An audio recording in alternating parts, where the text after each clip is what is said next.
the school year. And so this will be like the last workshop that y'all will have access to, and we'll have to attend. That's scheduled for this year, but just thank you for attending this workshop. And just a quick reminder that you can participate by using the chat, using the raise hand features. If you have questions or comments, you can ask through the chat, or mute yourself. If you have questions at any point, just let us know. Today, it's going to be kind of not a lot of the workshop today will be like a lecture base for the geoscience. We'll just kind of focus on topics of geoscience related to Indigenous peoples or Indigenous identity, and just a recap of NASEP at the end. So this, I believe this weekend, is it this weekend or next weekend? But there is a National Missing Murdered Indigenous Peoples Day Awareness Symposium. That's going to be happening next Friday.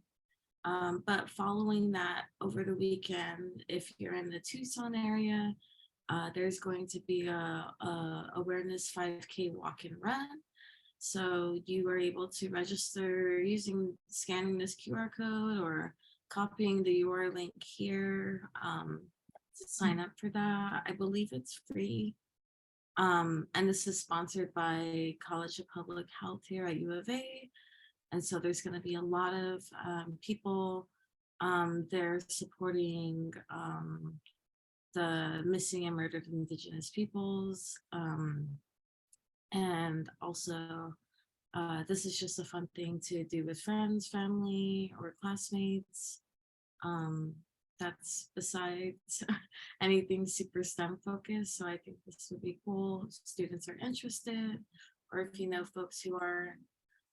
This is a tribal environmental health forum that is happening next month in May. It'll be happening in Maricopa, Arizona, so not in Tucson. And it'll be more towards Phoenix, so students might have to travel. But if you're able to coordinate, oh yeah, go ahead, Carol. Do you have a question or comment? Oh, I'll wait till you're done. Oh, okay. So the link is here if you're interested in finding out more of the registration information or like what they talk about. But it's an overnight trip or overnight like forum, but from like a day and a half of the forum actually. So not too long of a day of information. So if you're interested, let us know. But Carol, go ahead and chime in. I was going to say that they emailed me about having posters available, like a poster symposium. So for those of you that are still working on your poster, or if you have a poster already from what you've done from the geoscience project, we can have that displayed for you. And oh no, sorry, I'm in my car. Oh my God, there's a puppy that just ran across the road. Anyways, if you have a poster that you would like displayed, we can set that up for you. So we can get it printed if you email it to us. And I think that Vero is interested in attending, so maybe Vero can get it set up, or because we know the people who are organizing this are the people who normally print the posters for us anyway, then maybe they can have it set up for you. So I just wanted to share that as an opportunity to possibly have your work showcased. And the people who coordinate this are awesome. They hold workshops for us during the summer program, and also make sure to include us with opportunities like this. Good. Yeah. So just to touch on, so the People Indigenous Resilience Center, I actually featured their director, Dr. Chief, later into the slides, but they're a center here that was just created like in the past year or so at University of Arizona, and they're geared towards like supporting research, students, like scholarships and stuff, for a native student or students who are interested in like food, energy, water systems, all sorts of, um, it's just a great network to just go to meet or discuss some of these things with. So I encourage, if you're interested in something like this, I think it's a great opportunity just to get a little exposed to the people, environmental people here around the Southwest. So yes, I'm personally interested and thinking of going, and I think it would be great to see other students there. Um, this is happening this Saturday, this weekend, at the Bear Down Gym in Tucson. And if you're able to register, that is great. The amount of people you're able to bring is not limited to 3. So just refer to Carol's emails for more specific or more details. But I hope to see some of y'all there. Bahajani, did you have a question? Not a question, just to let you guys know, I won't be able to make it to the banquet this weekend. Thanks for letting us know. And I'm still working to see what's possible for the Zoom related things for this. So I'll let you know if we end up having a Zoom link, but the room that we're in, unfortunately, isn't really equipped to do a lot of the Zoom stuff in terms of other spaces on campus. Mhm. So we'll see what we can work with, but we're sorry to miss you, but we'll we'll mail you out your stole and your certificate. So if your I keep saying email, if your mailing address has changed, let us know and we can get that updated to make sure it goes to the right place. Thank you. You're welcome. And thank you. Yeah, thanks for letting us know, Bahajani. And yes, we'll definitely miss those who cannot be with us there in person, but we're still going to acknowledge y'all and your accomplishments. Yeah, if you have any still more questions until then, me or Carol and Carol and I are here to answer that for y'all. Is there any more questions on the events or announcements I just mentioned?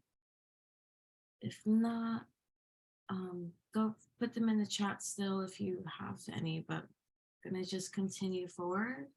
So we've last week, or 2 weeks ago, last workshop, we went over just kind of like a refresher of like what geosciences consisted of in terms of like focus areas, which can deal with the materials and processes of like the earth systems and like the natural landscapes, like those relationships.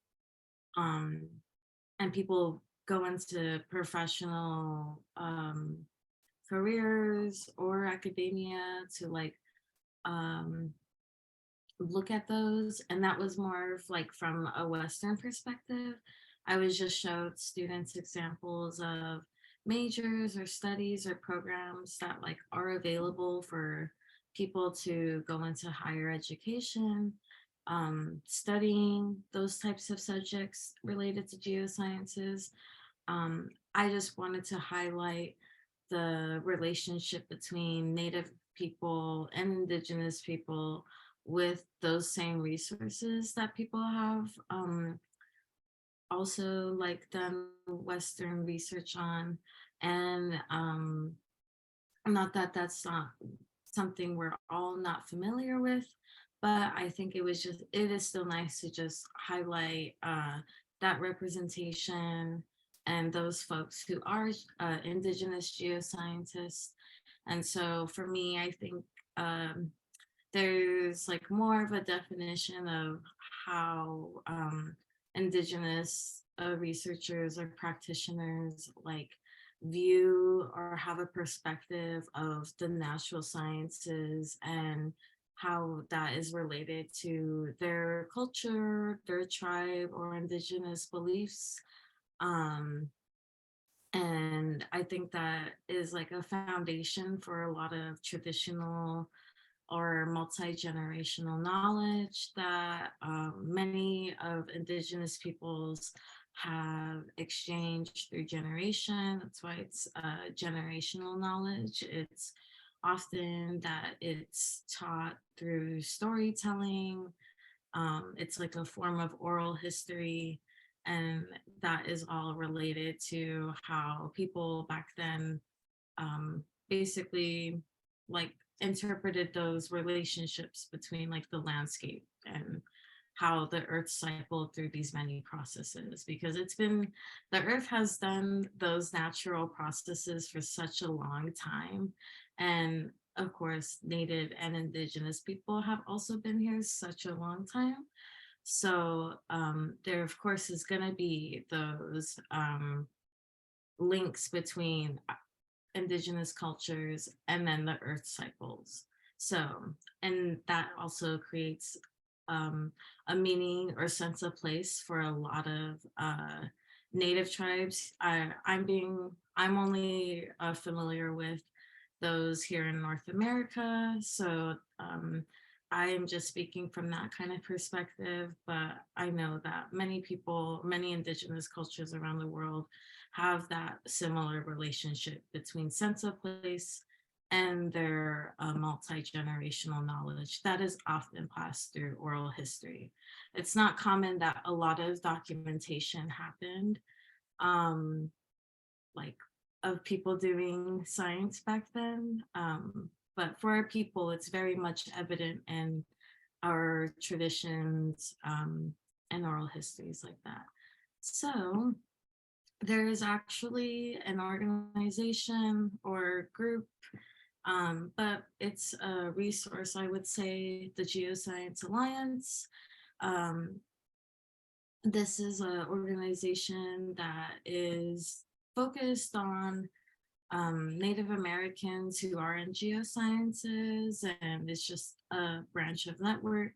They also have a conference. I am not sure how often, but they discuss certain topics. They have it provides a time for people to present geoscience projects and research, but just so that y'all know, people have created this group, or this group is created to kind of build that network for Native geoscience folks. And okay, let me just kind of show you a little more what I'm talking about. But so there is like a lot of so they are able to reach communities of students in elementary, middle, high school, so primary education and higher education. You are able to become a member of this group, and these are the conferences that they have hosted. So this has like a bunch of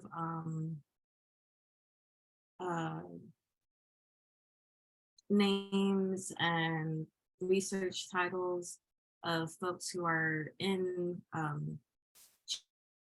geosciences. And so I think this is great of just to look at this list and see just different subjects that people relate geoscience to.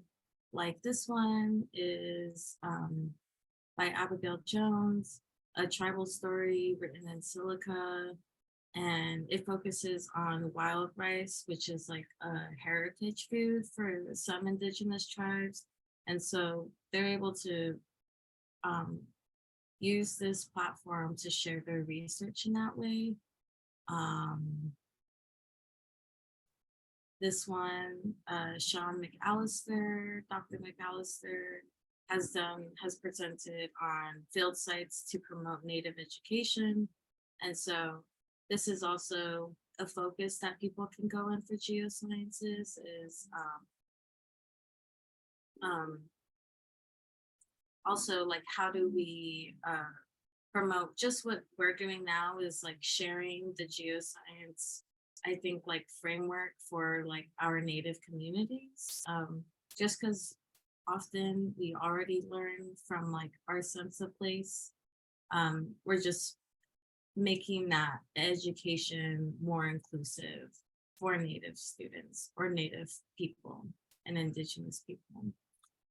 So there are ways to go about like looking at geoscience like as an Indigenous Native person. We've talked about like the academia way, which is a journey, but people have done their higher education and like geoscience majors or related focuses. And so these are just examples of published articles, like scholarly articles that touch on like a geoscience subject, and then just being an Indigenous person. The title of this person's dissertation is A Study of Ethnogeological Knowledge and Other Traditional Scientific Knowledge in Puerto Rico and Dominican Republic. So this is just, again, a sense of place, regional knowledge, and how that's related to traditional scientific knowledge. In places like, yeah, the Caribbean, like there are those forms of identity, and people are able to take that and like use their higher education platform and write about it. So I think that's like a really cool thing that people have done. This article is Confluent Identities in the Geosciences. So what we've already mentioned like throughout this like NASEP programming is talked about like how we're where, but I mean how people are able to still, I think, highlight and use their identity, especially an Indigenous Native identity, with the like physical sciences or environmental sciences, and doing that like in a world where there is like Western education and then Western science and research practices. But folks are still like persevering and showcasing like how we don't have to always like fall back on that kind of approach, that you can still have Indigenous geoscience coexist with like Western approaches. And I think that's just what I wanted to show y'all with by showing these journal articles, is that people do have these conversations, and it is acknowledged that there should be a lot of support for Indigenous geoscience, because it's that important to our people, and it has been for like such a long time. And you can just look up like Indigenous geoscience and like a journal article and like, or keywords like that, like using this, like what's on the article here, like geoscience education, identity, and STEM. And I'm sure that you can find other sources that have touch on the conversations or issues or successes of people being Indigenous and going and using that to frame their research. So, and I put the links there if you want to look at these super, they're really long, but sometimes these articles have interviews in them. And so some of the people interview elders and they touch on like a lot of, they just open up of like a lot of how our history has been very observant of geoscience. That's how it's categorized now, but it's just an understanding of the functions and materials of Earth. And so these are a few. I'm gonna take a quick water break, but if you have questions, put one in the chat or a comment. Give me 1 second, but feel free to just kind of, these are folks who are from like the Southern Arizona. To Dylan and Dr. Chief have been at U of A, and Dr. Benton, I don't know, but she has been at Arizona State University.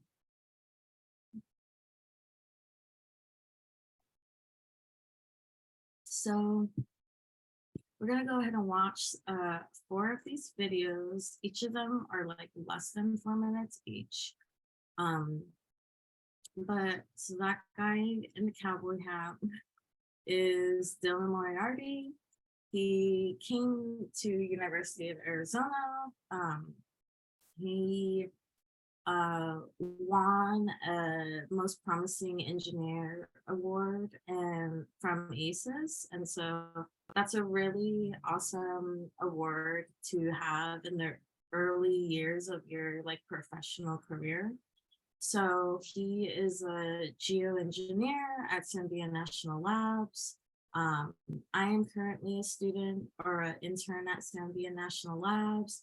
Dylan was my mentor in 2019 when I did the Indian Energy program, and it was really great to get to know him. But he was honored as a geoscience engineer. And this is what he does. He works on infrastructure resilience using spatial statistics. So he does a lot of geo analysis and stuff like that. But here's his award video. So I think what's cool about the ACES videos and what they highlight an award be, this video kind of touches on his like relation with his culture and his work, and like just honoring him in that way. And yes, he worked with NASEP, and his wife, they're both from U of A, and yeah, they were the early GAs of this program too, when this program started, NASEP. So I'm gonna click play on this if people can just, or a person can just give me thumbs up that you hear it okay, or if I need to turn it up or down. I can't always tell, like sharing screen. I like working on different problems because I get to work on a bunch of different problems. Keeps it interesting. I like working on new problems that no one has solved yet. On the New Mexico Trail, there can be life lessons in mountain biking. The life goal is the trail with twists and turns, ups and downs. I'm still finding out who I am. You know, I have a long ways to go to figure out who I am. The journey requires risks, getting uncomfortable in order to learn and grow. Take advantage of the opportunities that present themselves. You know, it might not be obvious at first. You might not like the opportunities, but at least you know. I mean, if you popped one out, is it going to affect part of the grid? Okay, Dylan Moriarty is both mentor and student. He and energy interns at Sandia National Labs are visiting the Picuris Pueblo tribe in northern New Mexico. And I'm looking at sizing QD systems for navigation. I'm getting my undergrad in environmental planning and design. I'll be going into my bachelor's of electrical engineering. It's always nice to go on these site visits and hear from people who are actually working on site and who are able to interact with the community. It's exciting, but also learning about the tribe's history in solar energy. Dylan takes notes just like the others. Although he's a full-time geoscience engineer at Sandia, Dylan sat in these seats just a few years ago. The problems that I work on deal with infrastructure resilience. I thought I was going to become a civil engineer, but then I was introduced into research. I had no idea what research was. I had no idea what graduate school was, but then I joined the McNair Achievement Program and I really loved it. Dylan's own Sandia internship turned into a job, and along the way, he grew interested in spatial statistics. So I work with a bunch of brilliant geologists, geophysicists, people who work in geomechanics, and I help analyze a lot of the data. We have to look at surface subsidence. And so subsidence is something that we monitor so that we can be proactive instead of reactive with these sites. So I take the data in both space and time, GPS measurements, which we get on an hourly basis, to land surveys, which we get on an annual basis. And I have to combine those data types together to make a cohesive story. It's a simulation of how an earthquake can impact a water distribution network. Dylan helps monitor giant underground caverns holding the nation's strategic petroleum reserve, the world's largest supply of crude oil for use in national emergencies. And we want to make sure that these caverns are stable and stay stable. He's on his way to making a name for himself at Sandia. And he's already shown that, he's going to be a great mentor. Dylan can't discuss much of his sensitive Sandia work with his spouse. Shivana Moriarty says he doesn't quite get her microbiology either. I feel like when I start talking about what I do, it goes over his head. So Shivana and Dylan graduated together from St. Michael's High School on the Navajo Nation, but didn't become close until attending the University of Arizona. And for both, ACES was always in the picture. we helped bring back the University of Arizona ACES chapter, and their numbers in terms of members grew. So you guys are like ACES power couple. Yeah, I guess you could say so. Yes. Back at the Pueblo, the group learns the solar panels generate electricity to light 600 homes a year, with the excess sold to the local power company. I just really liked the Pickery Pueblo and what they're doing to implement solar energy. And I like the idea of like implementing a microgrid. And so I'm excited to see tribes turning to becoming more sovereign with their energy. Have you had any issues with like? She asks a lot of questions, and those have been helpful to hear, to kind of learn how I should be asking questions, what I should be looking for. The interns have adopted Dylan as one of their own, impressed by his mastery of statistics, hacky sack, and blueberry pie. And let's see, fun fact, according to these guys, I make a mean blueberry pie. Mean blueberry, yummy. He's low-key sassy. I think he's sassy. He doesn't think he is, but I'm like, you're sassy. While arguably sassy, some of the students still have crowned Dylan royalty. Queen or king, it's one more title for bow hunter, pie maker, and most promising engineer. This is an incredible award and an incredible opportunity. And I wouldn't be here without my wife, who has encouraged me every day, my mother, and of course, my friends and my teachers and my mentors. I definitely would not be where I am without all of them.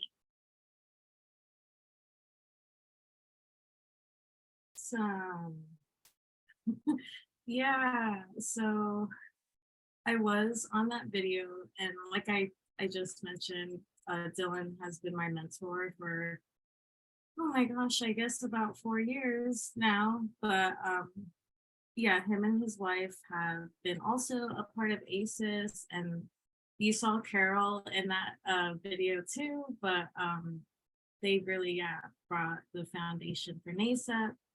I'm part of the ACES chapter now, so it just shows you that when you have like interests in these fields, other people have them, and it's likely that you will build a network with people, and you'll see that like whether you make a career in this or not, or are a student, you're just gonna like be connected with those people. And it's even more special with like Indian country and like networks like ACES, which y'all are each a part of. And so even our NASEP folks here, like the staff, like Michaela's also an ACES chapter member, the chapter that they mentioned. And so I think that's just really great. And yeah, out of all the things I had said about him for that interview, they just used that small snippet. I swear I said more nice things about him, and he's like an amazing mentor of mine. But that was a really great award to be given, and a lot of people submit applications for that. So for him to win is like a big deal too. So just going on to the next video, Indigenous Knowledge and Geoscience. This is just like an interesting intake on Indigenous people in general. So yeah, if you have any issues with audio, send it in the chat. I will begin. Dissipates through the generations. Unlike many modern cultures, often cultural knowledge dissipates through the generations. Unlike many modern cultures, Indigenous people have been able to maintain much of that knowledge by placing an importance on family and their connections with each other and the world around them. Their cultures cultivate an understanding of nature that seems all but lost in our concrete jungles. They tend to see humans as a part of the Earth's cycles rather than an observer or master to them. Today, many believe that these values are vital to our survival as a species. So what can we learn from their stories to help us understand the planet we live on? And how can that knowledge push the boundaries of modern science?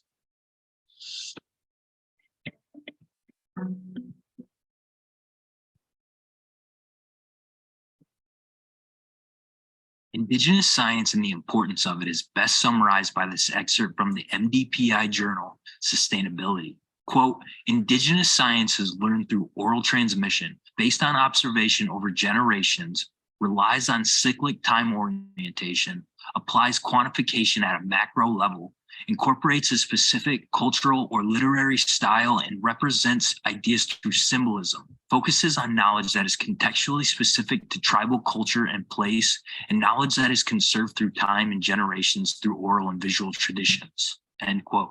So how can we give Indigenous cultures the platform to share their knowledge with the world? First, we need to show the impact they've made so far. Then we need to look at why this knowledge has been dismissed and how we can prevent it from happening in the future. And finally, we need to be receptive to all the things we have yet to learn. So how can researchers ensure Indigenous voices are heard and credit is given where it's due? This likely needs to start by changing how the information is viewed.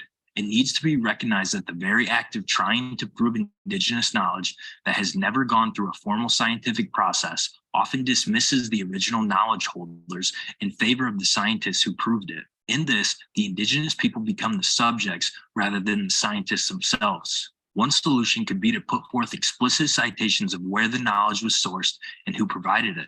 Even go as far as offering co-authorship to the Indigenous people who provided the knowledge if they wish. Next, we must accept that the purpose of looking to Indigenous people for environmental solutions is not simply to validate them.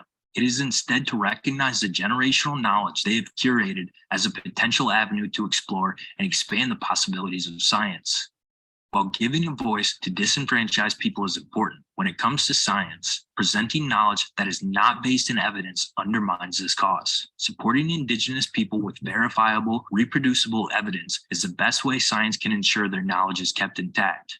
Moving forward, this video series will continue to shed light on the discoveries and knowledge maintained in Indigenous cultures, how it has evolved modern science, and how to support Indigenous people. Thank you for watching.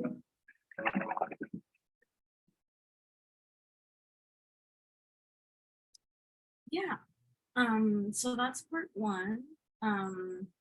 Hopefully y'all kind of recognize some of the vocabulary used in that, which is like ecological knowledge, traditional ecological knowledge, multi-generational knowledge, and also like sovereignty, like credit. So I think it's one thing that we had touched on. I can't remember what time of the year it was, but we mentioned data sovereignty and what that means for tribes, which is like the authority to govern like data research, like within tribal nations or within like tribal research. And so this is also how to connect, since research is evolving so much, like the way that we acknowledge Indigenous people is going to also have to evolve too. So I think that was just like a intro to like what that can mean, or like why that's important. This is part 2 of that. It's the same kind of series, but yes, let me know if there's any trouble with the audio for any of you, or if you can't hear.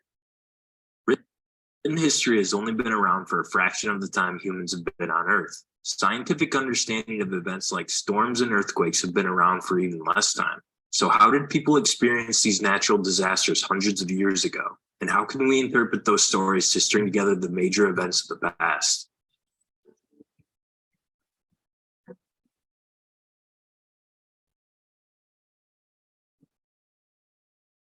In 2008, Donald Swanson of the U.S. Geological Survey at the Hawaiian Volcano Observatory wrote an article in which he describes how he was able to piece together a more accurate timeline of volcanic activity in the area than what modern science had previously established. Swanson used recorded accounts of oral histories from Native Hawaiian culture to connect the formation of the Kilauea caldera, part of one of the most active volcanoes on Earth, to a 60-year-long eruption and its lava flow that ended around 1470. The two main points he analyzed from the story were a long period of forest burning from the lava flow and flying rocks from the eruption that formed the caldera.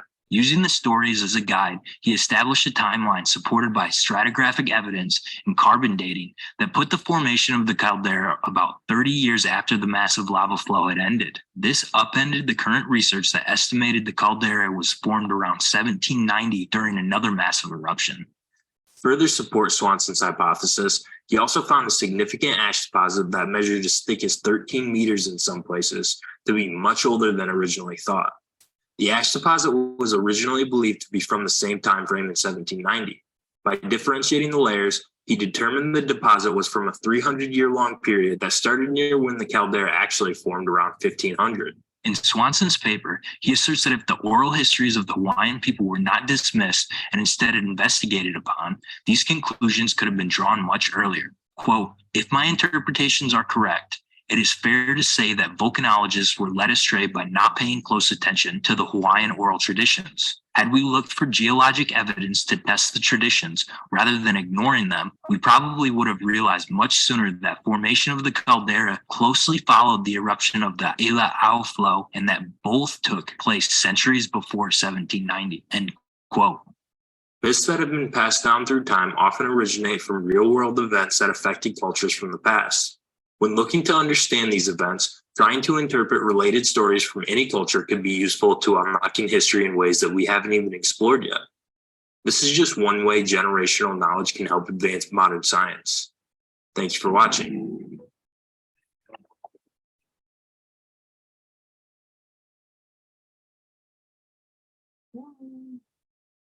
Okay, so that's kind of an intake.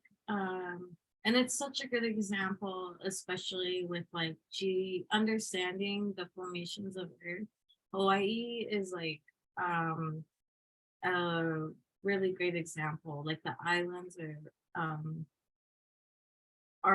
can be understood. The formation of those could be understood through like physical or environmental science and geography. And geology, but when you hear like, of course, what they were saying is like written, documented his science and research hasn't been around like as nearly as long as the rest of the history of Earth has been around. So the way that was taught is through generational knowledge, and you can hear that through songs, dances, prayers, and many other forms from the people of Hawaii. And that is like, and all of that talks about like the formations of their islands and other processes and natural processes that have happened in that area. So if you kind of take that example and relate that to your own like upbringing or cultural, I'm sure that you can find the evidence between those, or not evidence, the relation between that. But I think Hawaii is a really cool example of that. And just in general, it's like such a beautiful part of the earth that has a unique origin like that. So this is another video, the last video for this part, but if you have questions, let me know. But I'll go ahead and press play.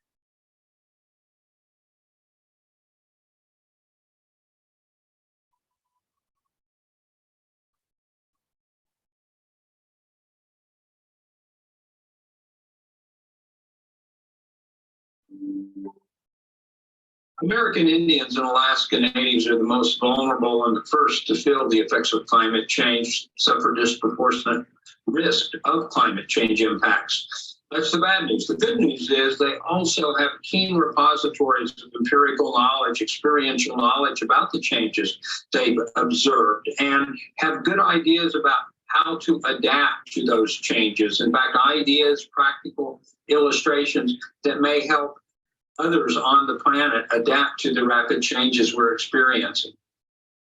Despite this critical knowledge, Indigenous students have the lowest representation of any demographic in the geosciences. If we are to develop relevant and sustainable solutions to climate change, it is vital for Indigenous scientists and communities to be full partners in leading the conversation.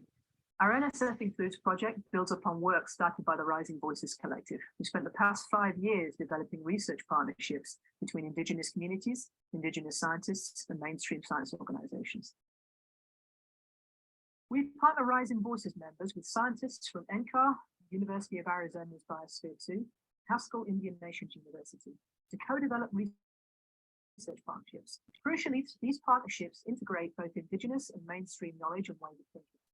They call on the expertise of all partners to investigate research questions relevant to Indigenous communities and develop creative mitigation solutions that work in the political, cultural, and social context. Our premise is that more diverse perspectives lead to better solutions, and we cannot afford to not have the very best solutions. This research partnership is the central hub of our project, which is also designed to provide pathways for kids from middle school all the way through to graduate school to get involved in the geosciences. In middle and high school, we work with K-12 school children in Native American communities to gather research data for our project through UCAR's GLOBE program. And for undergraduates and grad students, we offer internship positions through UCAR's SOARS program for Native American students to work on these research projects at a national lab. To support those students, we provide professional development and mentoring for mainstream scientists to help them to appropriately engage with tribal communities and create welcoming environments for our partners.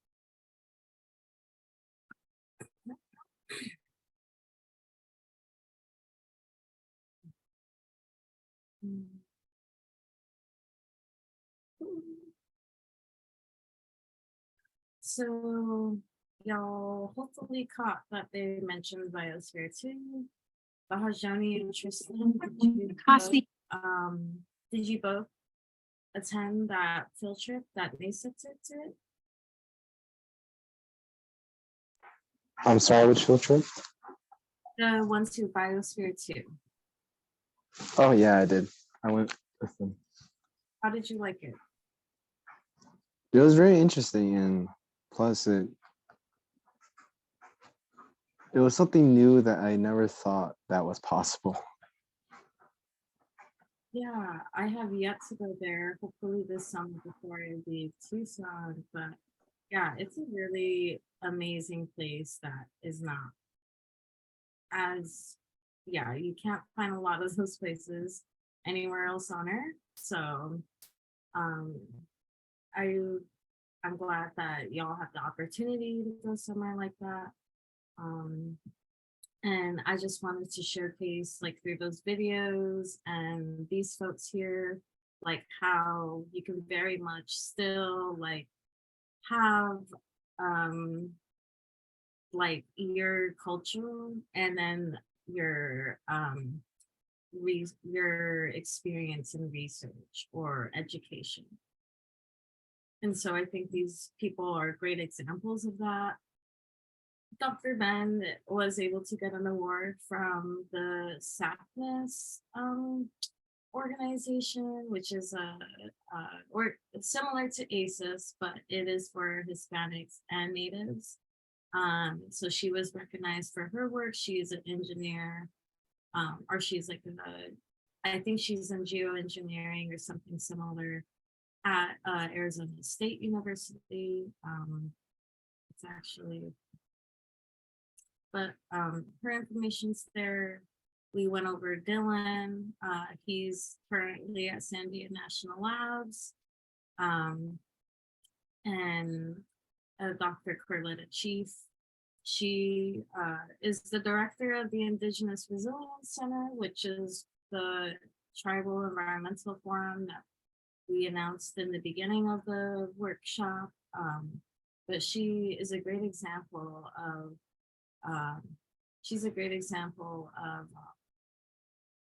how she also relates her Dene culture with being a water hydrologist. And she started the Indigenous Resilience Center just to ensure that there is coexisting relations in research with Indigenous communities, people, and identity, and things related to geosciences. And I've talked about my experience with that, going into like food, energy, water systems and doing water collection out on the Navajo Nation.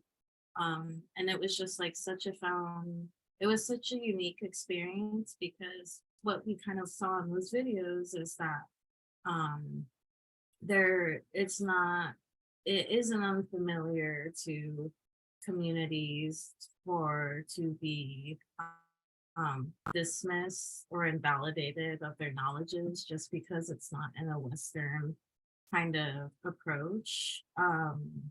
And so I think what was really cool about my experience with Dylan and Dr. Chief is we went out to the Navajo Nations while I was at Sandia and here at University of Arizona, and just went out there and talked with the community. And of course, elders on the res have such a meaningful insight for the earth, but also the impacts.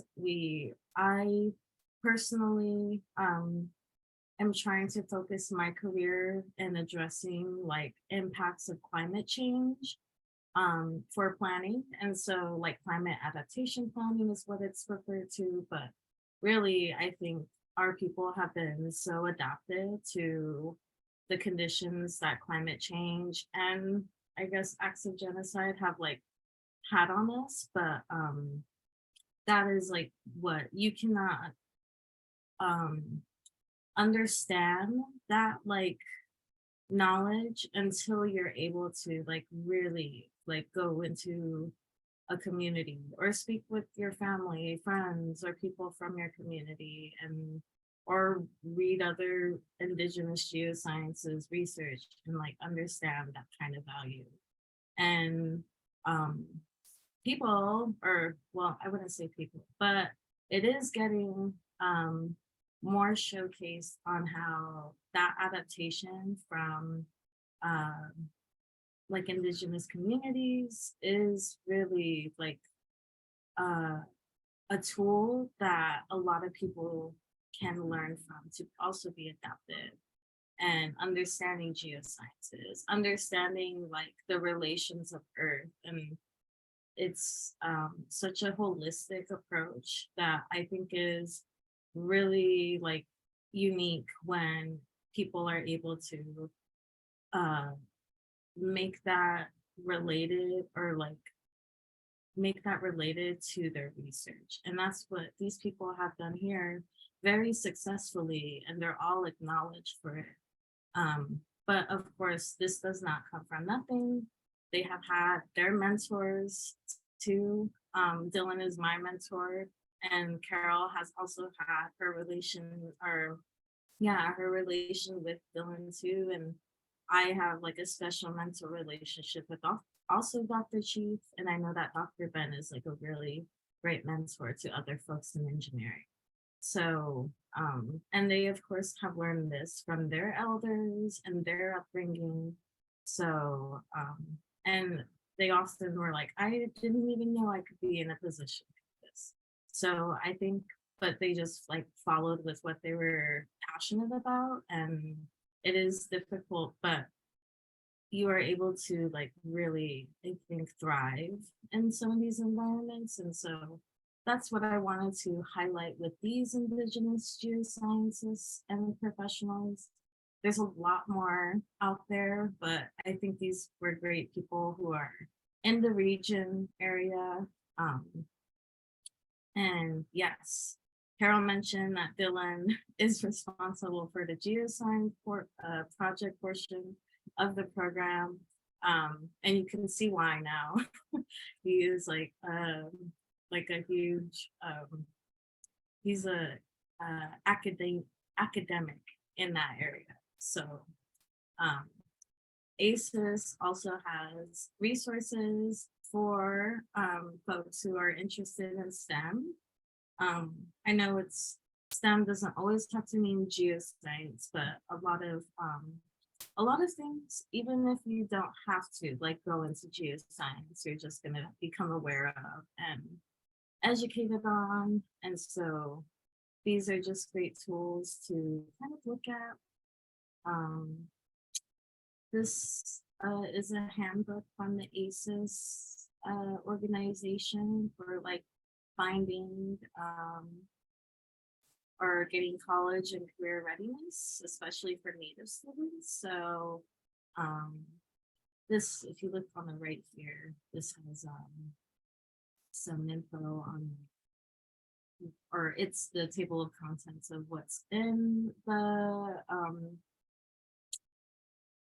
the table of contents of the document, sorry, but I think it's really unique how they have like these sections here that are specific for fields. So if you're interested in something like health science, this will help you like kind of see if this is like an area of focus like you want to like go into.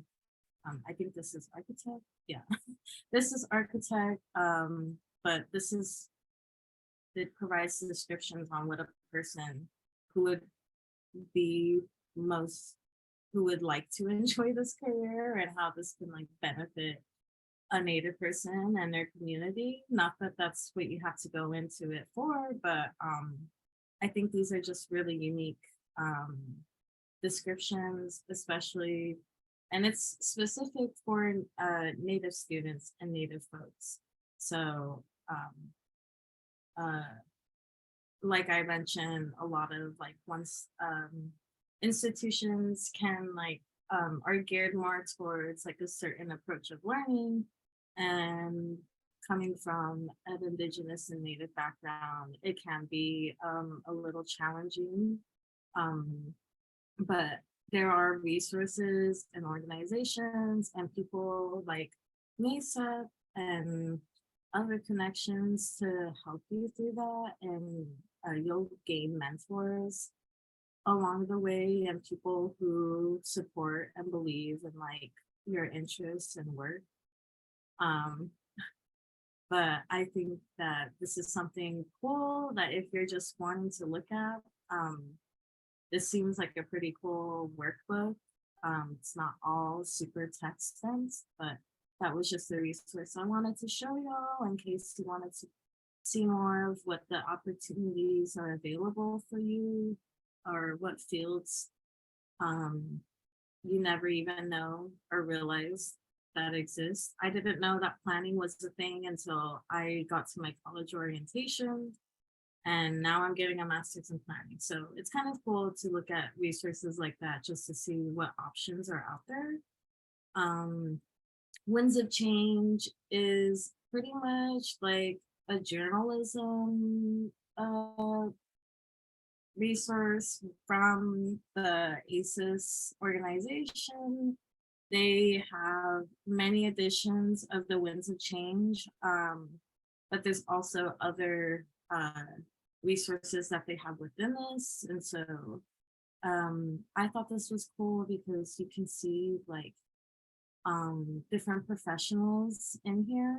And so Lonnie, okay, oh, so she was actually my professor at UNM. That's like the lowest statue. She's actually like a water hydrologist, and she was a planning professor. And she was also part of the Sandia Indian Energy Program. So that just shows you how small this world can be sometimes. Yeah, I think this is cool. Like you can just see information like this. Honeywell is actually the, I think they own Sandia National Labs. So what's really cool about working there is we have like the American Indian Outreach Committee. So there's a lot more natives that work there who aren't just in engineering and such, and they always show up at ACES. So it's really great. Actually, at our last national conference, our Sandia National Lab director came with us. So I got to have dinner with him, and it was like really an amazing experience. Like it's one of the largest employers in New Mexico. So to be able to have a opportunity, like Dylan said, it can be scary, but you just have to take it sometimes. And that's what I've been doing up until now. And so, but it's great. Sometimes imposter syndrome is a real thing, but I just love how ACES and networks like Geoscience Alliance provide like such a space, and they provide space and support through materials or events to make people feel like they are meant to be there, which is very much true. So I think this is like a cool, these are just cool things that ACES has that is besides conferences and leadership summits. And actually, Sophia and Michaela, the NASEP staff, they're actually attending the leadership summit, which is a much smaller gathering than the national conference like we talked about, but it's such a great opportunity because a lot of those workshops and programming in that, and it's in Tulsa, Oklahoma, so different places, so you're able to travel and gain experience, but you're able to gain those leadership skills at those conferences. So there's like not a career fair and huge events like that. It's just working with people, talking with people, and learning and exchanging knowledge with other people on leadership and developing those leadership skills. So that's a really cool thing that even our students and the people who do NASEP are part of, and they're in our ACES chapter and they're able to have an opportunity like that. So doing stuff like that is still possible to balance while you're a student and interested in other things or part of extracurriculars. Carol, if you want to chime in, feel free to. Yeah, so for the Leadership Summit, it's really exciting because I feel like it focuses more on youth in a sense. And I remember doing the Leadership Summit when I was an undergraduate in college. And a lot of the people who I met and ended up meeting at these leadership summits are people who I now work with or see regularly at ACES conferences, either because they're like Sequoia fellows, because they've been involved with ACES so long and are doing great things in STEM, or are working in similar STEM programming, either doing things like heading high school STEM outreach programs like the NASEP program in Alaska and other things like that. So I'm really excited that you're getting to go, Michaela, and that there's other people from the ACES chapter who are going. And once you're in college, I hope it's something that you consider doing as well, because you gain so much from it. And it's a lot more intimate than the huge ACES conference. So just my little plug for ACES again. Thanks Yeah. for Yeah, and Leo Bia, who was also a former NASEP person and is a chapter member, is going. This event is again open to high school and higher or college folks. So this is still something that you can still be a part of, even not this year. Was there any questions or comments or just, yeah, comments or stuff you wanted to share after the stuff we, or after the topics we just reviewed? It was not much, like I said, like super dense information, but I just thought it was something to still just highlight, especially in geoscience fields.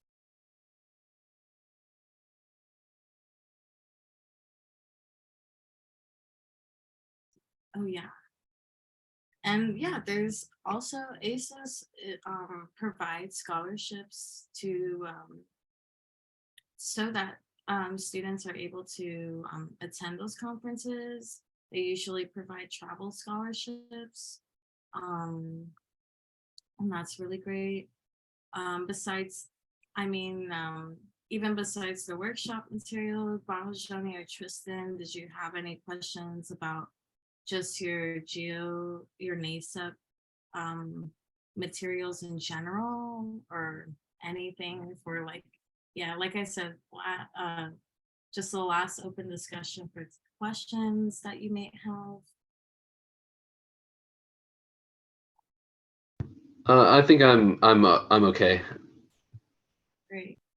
Okay. And Tristan, just to confirm that form, oh my gosh, sorry. That form that I signed for you, that went all well, right? Oh yeah, I'm sorry if I didn't get back to you on that, but yeah, that went great. So I have that research done, and it's turned into the college board for my AP research class, and I'm even hoping to get the paper that I made alongside the presentation. I'm hoping to get that published with a journal that focuses on Native American studies. So that was very helpful. Thank you. Gosh, yes, fantastic. That is amazing. If you have any updates, feel free to share with us, because that's really awesome, Tristan, to be doing that. So super proud of you. I'm glad that worked out then. Thank you. Tristan, I had another question. So since you completed all of your geoscience stuff, I was wondering if we get the poster printed for you, if you would like it displayed at that event that's happening in May for the tribal environmental health forum. Yeah, sure. I might be open to that. I don't think I have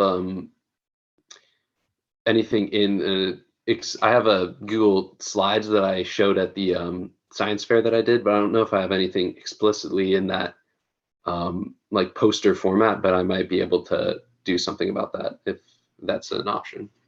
Okay, yeah, if you send me that material, the stuff that you mentioned that you have, I can help you put it into poster format. A lot of it is just moving the slides into a bigger slide, which is not too hard. So I think you got the bulk of the work done, so I can help with that as well. Okay, thank you. And then Bafjoni and Tristan, remind me what years in school you are. I am a junior. You're a junior, okay. Junior, and Bafjoni, are you a junior as well? I'm a senior. Senior, okay, graduating soon, great. The reason I ask is because our NASEP application is still open for the 2023 to 2024 academic year. And I know, Tristan, that there was things with COVID that didn't allow you to come travel. But if you're interested in attending for this year's program, let me know. And then Bakojoni, of course, we want to know what you're going to be up to after graduating and if there's anything that we can do to support you. All right, I'll keep in touch. That's what we like to hear. I wasn't currently planning on reapplying for the. I didn't know that it was like a thing that you could do multiple years in a row. But now that I know that that's an available option, I might look into it. So thank you for the offer. Yeah, we do it sometimes, and in the past, it's they've opened it up to allow a handful of students return. So I just wanted to share that, since it seems like this year there's less barriers in terms to what we can do. All right, well, thank you guys. Yeah. Just a few quick messages before we conclude, but yeah. Thank you for attending, Tristan, Bajoni. Y'all have been great attendees throughout the year, and I've been really, I appreciate the opportunity to get to know y'all and to hear just I have seen a lot of growth from when we first started, and your understandings of science specific to NASEP too. So, like Carol said, it's really great to just know that y'all are interested, and we're still here for you to reach out to. NASEP, of course, is that resource. And like I had said, like the mentors that you, or even people that you go into programming with, like all those folks that y'all saw in that ACES video, I am still friends with. And I love connecting back with them when I get to go to ACES and things, or Callie's from Albuquerque. So like when I could go to Albuquerque, sometimes we meet up, and so it's things like that. You can still stay in connection with these people and build those networks. And then just yeah, I'm so proud of y'all. It's been a great time to be your GA. I am graduating this May, so I will be, yes, I will be no longer a student and no longer being a graduate person or graduate student, but I'm wishing y'all the best and supporting y'all and cheering y'all for whatever y'all endeavor. And like I said, I'm just still yeah, I'm still a person you can reach out to. And yeah, thanks for being really smart and amazing students. Y'all have great ideas too. So just wanted to highlight that. And have a great rest of your school year. It's a crazy time. I know people are checking out and mentally checking out, but it's really important to just still eat and drink water and look up and unclench your jaw and look away from the screen sometimes. It's really important to do that. So take care of yourselves. I hope to see some people at the banquet this weekend, but I know that might not be possible. But I really had a great time getting to know folks too at the Navajo Fair this beginning of this year. That was my first time, and it was a really fun first time. And so definitely, maybe y'all will catch me around there again. But yeah, just have an amazing break and summer. Y'all are in the NASEP program again. That'll be amazing. But yeah, just wanted to give kudos to y'all too. But yeah, this is the last of the NASEP workshop. I'll still hang around till the end of our scheduled time, but other than that, if you don't have any more things to bring up to me or Carol, just have a great rest of your school year and everything, and feel free to reach out and stay connected and stay in touch. Thanks, Vero. Before we log off, I just wanted to recognize you as well. I did some calculations, and over the course of the academic year, you hosted over 21 hours of workshop and professional development. And I also want to recognize you, Tristan Bakajoni, because between the both of you, you attended 22 hours of professional development. I can send you the numbers because we took attendance, but that's really awesome. I definitely think That's a lot. Yes, a lot.